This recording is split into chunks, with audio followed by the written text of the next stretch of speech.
Supreme court ने इलाहाबाद उच्च न्यायालय, इलाहाबाद हाई कोर्ट के पीएम केयर्स फंड से संबंधित आदेश को चुनौती देने वाली अपील पर विचार करने से इनकार कर दिया। तो ऑनरेबल सुप्रीम कोर्ट ने मना कर दिया कि एक जो है अपील आई थी इलाहाबाद हाई कोर्ट के पास, और इलाहाबाद हाई कोर्ट ने जो ऑर्डर दिया था जिसके तहत जो है वो चैलेंज किया जा रहा था कि पीएम केयर फंड जो है वो वैलिड है कि नहीं, उसकी वैलिडिटी पर, उसकी संवैधानिक वैधता को चुनौती दी जा रही थी, तो उसको मना कर दिया। सुप्रीम कोर्ट ने बोला कि इस प्रकार के केसेस जो है वो नहीं सुने जाएंगे।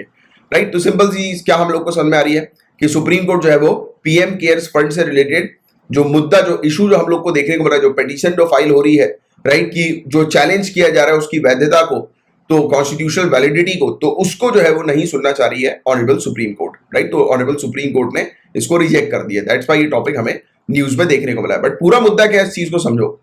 तो इलाहाबाद हाई कोर्ट जो है गाइस, इसने एक पीआईएल जो है वो डिसमिस करी थी जिसके थ्रू चैलेंज किया जा रहा था पीएम केयर फंड की वैलिडिटी को और prime minister national relief fund की वैलिडिटी को, जो कि डिजास्टर मैनेजमेंट एक्ट 2005 के तहत हम लोग को देखने को मिली थी। याचिकाकर्ताओं ने तर्क दिया था कि पीएम केयर फंड को बिना किसी वैधानिक समर्थन के स्थापित किया गया है, बिना स्टैट्यूटरी बैकिंग के स्थापित किया गया है, और इसे आरटीआई सूचना के अधिकार अधिनियम, राइट टू इंफॉर्मेशन एक्ट से भी बाहर रखा है, उसके अधिकार क्षेत्र, उसके ज्यूरिसडिक्शन से भी बाहर रखा है। तो ये चीज यहां पर बताई जा रही है।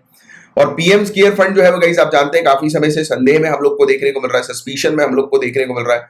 कई बार अपोजिशन पार्टी जो है वो डिमांड करती आ रही है कि ट्रांसपेरेंसी लेकर आओ कि आप इस फंड को जो है वो कैसे मैनेज कर रहे हो, कैसे हैंडल कर रहे हो।